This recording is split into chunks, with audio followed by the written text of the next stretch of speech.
గోదావరి తీరంలోని రాజమహేంద్రవరం దేవి చౌక్ అమ్మవారి 92వ నవరాత్రుల మహోత్సవం వైభవంగా దసరా ఉత్సవాలు ప్రారంభమయ్యాయి. దసరా ఉత్సవాలలో రెండవ రోజైన మంగళవారం ఉదయం నుంచి అమ్మవారికి అభిషేకం నిర్వహించారు. పట్టు వస్త్రాలతో అలంకరించి కుంకుమార్చన చేశారు. మంగళవారం దేవి చౌక్ అమ్మవారు గాయత్రి దేవి అవతారంలో భక్తులకు దర్శనమిచ్చారు.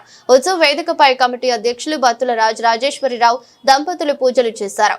మందార పూలతో గాయత్రి దేవి పూజ చేశారు. ఈ కార్యక్రమంలో దేవి ఉత్సవ కమిటీ సభ్యులు పాల్గొన్నారు.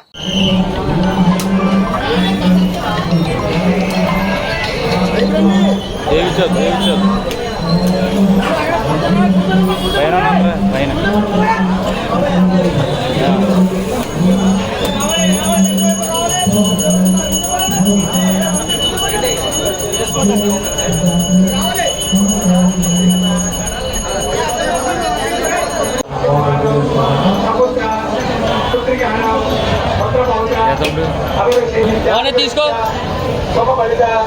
प्राप्ति नित्यंतम मम गृहे अखिललक्ष्मी सर्वनिवास प्राप्ति नित्यंतम श्रीदेवी बालात्रिपुत्री देवता नित्यंतम विराजिति श्री गणेशा आत्मनाम नारायण पूजा नमस्ते पूजा करके अनुमति नाम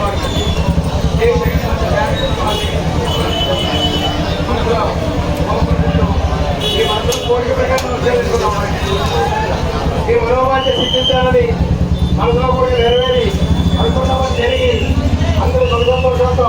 పేరు ఆసుపు మల్లికార్జునరావు మల్లిబాబు, జాయింట్ సెక్రటరీ.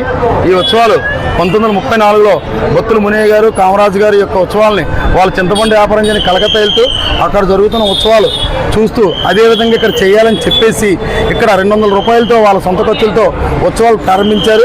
అలా దినదాంతో ఆ కుటుంబీల యొక్క పూజలు కానీ అన్ని కార్యక్రమాలు ప్రసాద వితరణ అన్ని కూడా వాళ్ళ కుటుంబీలు చేశారు. 1960లో బొత్తుల మల్లికార్జున గారు, బొత్తుల ప్రకాశం గారు, రాయవరపు వీరయ్య గారు అందరూ కలిసి అమ్మవారి గుడిని నిర్మించి అప్పుడు దాకా ఈ సెంటర్ 3 లాంతల జంగలు ఉండేది. మున్సిపాలిటీ వాళ్ళు అప్పుడు దాకా 3 లాంతలు వెలిగించి ఈ సెంటర్ విలువలు ఇచ్చేవారు.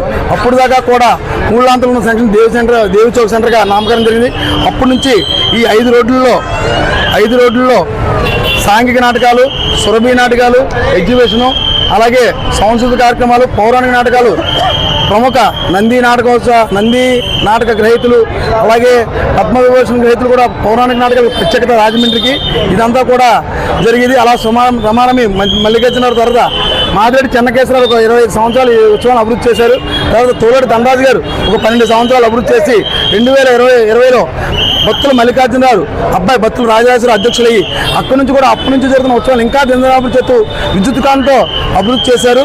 అలాగే ఈ సంవత్సరం ఇప్పుడు దాకా 1991 సంవత్సరాలు పూర్తి చేసుకుని 92వ సంవత్సరం ఉత్సవాలు ప్రారంభమయ్యి ఈరోజు రెండో రోజు గాయత్రీమాత అవతారం, వేదమాత గాయత్రీమాత అవతారంతో అమ్మవారు దర్శిస్తూ పూజా కార్యక్రమాలు జరుగుతున్నాయి, ప్రసాద వితరణ జరుగుతున్నాయి. భక్తులకు అందరికి కూడా మంచి ఏర్పాట్లు చేసాం. అలాగే 28వ తారీఖున 108 దంపతుల పూజ. ఆ రోజు పూజలో పాల్గొన్న దంపతులందరూ మా కమిటీ వారు అలాగే మా కమిటీ సభ్యులు వచ్చిన దంపతులందరికీ కూడా ప్రసాద వితరణ చేస్తున్నారు. 29వ తారీఖు మూలా నక్షత్రం. ఆ రోజు మన పూజలో పాల్గొన్న పిల్లలందరికీ సరస్వతి పూజ. ఆ పూజ నిమిత్తం పుస్తక వితరణ చేస్తున్నాం. అలాగే 2వ తారీఖు విజయదశమి నిర్వహిస్తున్నాం. ఆ రోజు అమ్మవారు రాజరాజేశ్వరి అలంకరణతో అందరం కూడా సురక్షితంతో ఉండాలని దీవిస్తారు. అలాగే 4వ తారీఖు అమ్మవారు ఉద్వాసన చేస్తాం. 12వ తారీఖు అన్న సమానాన్ని ఒక 10,000 మందికి ఏర్పాటు చేస్తాం. ఈ కమిటీలో మాకు సహకరించిన చందాదారులకి, పోలీస్ శాఖ వారికి, అలాగే R&B వారికి, అన్ని మున్సిపల్ అధికారులకి అందరూ కూడా కమిటీ తరఫున ధన్యవాదాలు తెలుస్తూ ప్రెస్ వారికి, పత్రికా విలేకరికి అందరూ కూడా, ప్రింట్ మీడియాకి అందరూ కూడా ధన్యవాదాలు తెలియజేస్తున్నాం.